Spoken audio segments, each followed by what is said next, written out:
एक शहर में एक बार एक महंत और उसके 2 चेले बात करते हुए पहुंचे भिक्षा मांगने के लिए। तो महंत जी ने एक चेले को तो पूर्व दिशा की ओर भेजा, एक को पश्चिम की ओर। तो पूर्व दिशा में एक चेला गया, पश्चिम में एक चेला गया और उन्होंने क्या करा, भिक्षा मांगी। भिक्षा में एक चेले को 7 पैसे मिले, हाँ, और 7 पैसे में 3.5 सेर मिठाई दे दो, उसने एक जगह कहा। उन्होंने 3.5 सेर मिठाई दे दी। तो बहुत बड़े अचंभे की बात है, कितने पैसे में इतनी मिठाई। तो वो चेला कहता है इस नगरी का नाम है अंधेर नगरी। क्या नाम है? अंधेर नगरी। और इसके राजा का क्या नाम है? अनबुझ राजा। और यहाँ के शहर का असूल क्या है? टके सेर भाजी टके सेर भाजा, है ना। टके सेर में ही भाजी मिलती है और ठके सेर में ही मिठाई मिलती है। तो वो इतनी मिठाई लेके गुरुजी के पास आता है। अब भाई गुरुजी तो बहुत हैरान होते हैं, इतने पैसे में इतनी सारी मिठाई, तो यहाँ तो कुछ गड़बड़ है, अब हम यहाँ नहीं रहेंगे।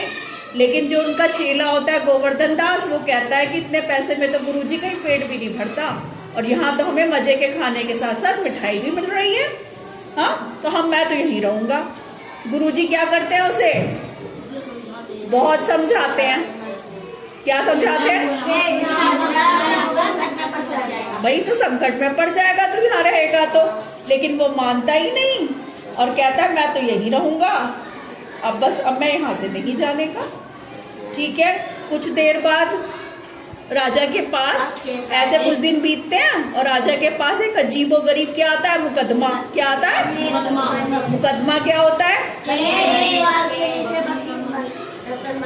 दीवार के नीचे, और दीवार कल्लू बनिए की थी। हाँ, अब कल्लू बनिए को बुलाया जाता कि भाई तेरी दीवार गिरी जिससे इसकी बकरी दब के मर गई, अब तुझे सजा मिलेगी। तो कल्लू बनिया क्या कहता है, मेरा दोष थोड़ी है, जिसने दीवार बनाई उस कारीगर को बुलाओ, उसकी वजह से बकरी दब के मरी है। तो जी ठीक है, उस कारीगर को बुलाया जाता है। कारीगर क्या कहता है, चूना ऐसा खराब बनाया तभी दीवार गिर गई है। अब भाई चूने वाले को बुलाया जाता है। चूना वाला क्या कहता है बच्चों, पानी ज्यादा मिला दिया होगा पानी वाले ने, इसीलिए गिर गई दीवार, चूना कमजोर हो गया। अब भाई भिश्ती को पकड़ा जाता है। भिश्ती से कहा जाता है भाई तूने पानी इतना क्यों बना दिया, बड़ा ज्यादा क्यों मिला दिया।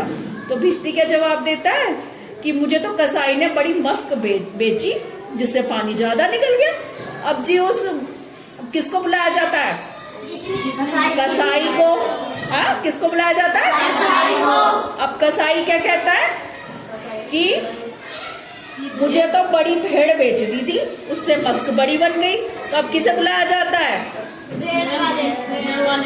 जिसने भेड़ बेची गडरिये को। किसे बुलाया जाता है, अब जी गडरिया आता है। गडरिया को कहते हैं भाई तूने इतनी बड़ी भेड़ क्यों बेची जिससे इतनी बड़ी मस्क बन गई। हाँ, तो फिर आगे क्या जवाब देता है गडरिया कि कोतवाल जी ने बड़ी धूमधाम से सवारी निकाली, उसको देखने में मैं इतना मग्न हो गया कि मैंने बड़ी भेड़ बेच दी, मुझे छोटी बड़ी भेड़ का ध्यान ही नहीं रहा।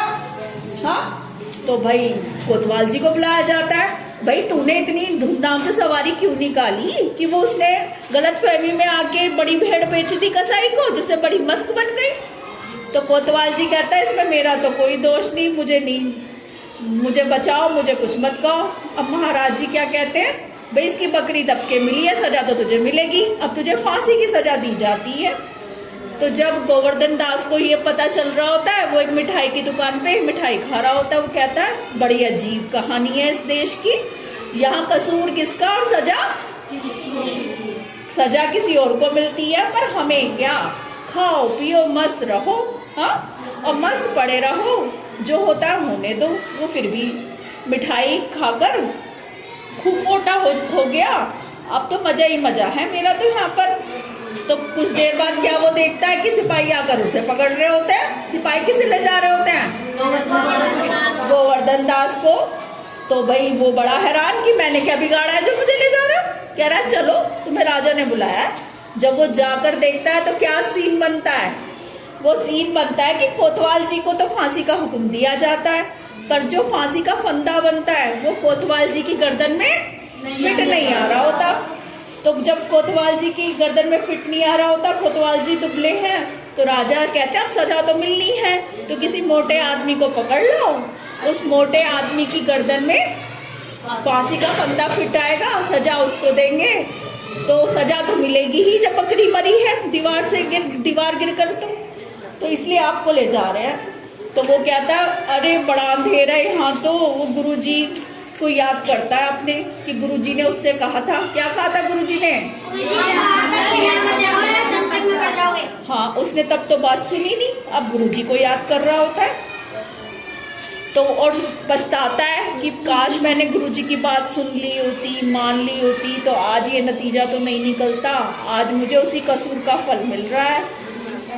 तभी महंत जी आ जाते हैं, वो इतना याद कर रहा होता है। महंत जी क्या कहते हैं, अरे गोवर्धन दास तेरी ये दशा कैसे हो गई? गुरुजी दीवार के नीचे बकरी दब गई जिसके लिए मुझे फांसी दी जा रही है, मुझे बचाओ। तो वो क्या कहते हैं, चिंता मत कर। हाँ, तो अब गुरुजी क्या करते हैं, अब गुरुजी कहते हैं राजा के पास जाकर हमें फांसी दो, और वो क्या कहता है, नहीं नहीं आप गुरुजी को रहने दो, मुझे फांसी दो।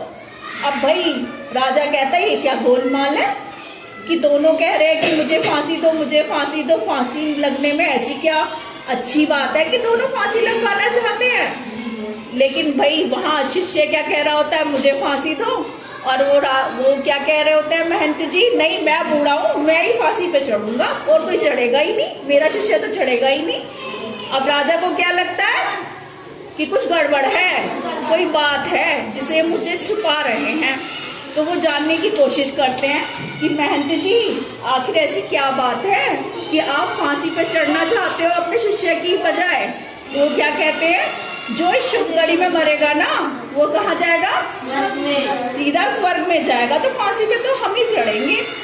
अब भाई राजा जी को लगता है कि ये तो बहुत अच्छा मौका है स्वर्ग में जाने का। तो राजा जी क्या कहते हैं, सब चुप रहें, राजा के जीते जी कौन स्वर्ग जा सकता है, राजा ही स्वर्ग जाएगा, तो फांसी पे तो हम ही लटकेंगे। अब भाई राजा जिद करता है कि मैं राजा हूँ, मुझे ही फांसी लगनी चाहिए, हाँ हमको फांसी पे चढ़ाओ, जल्दी करो, राजा कहते हैं।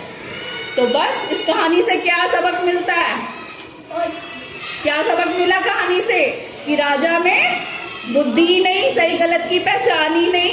तो ऐसी जगह जहाँ सही गलत की पहचान ना हो, समझदारी की बात ना हो, वहाँ रहना खुद को मुसीबत में डालना ही है। उन लोगों की संगति ठीक नहीं होती।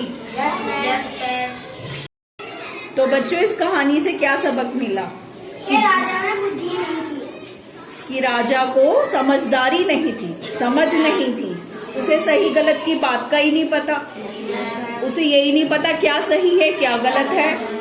अपनी ही नादानी में वो खुद को ही फांसी पे चढ़ाने की बात करने लगा कि मुझे ही फांसी पे चढ़ाओ, मुझे ही ये करो।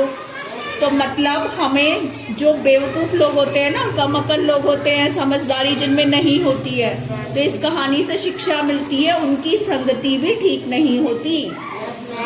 हम मुसीबत में पड़ सकते हैं यदि हम ऐसे लोगों का साथ पकड़ते हैं। तो हमें समझदार लोगों से दोस्ती करनी चाहिए और ऐसी जगह रहना चाहिए जहाँ समझदारी हो। तो ये कहानी का नाम क्या था बच्चों?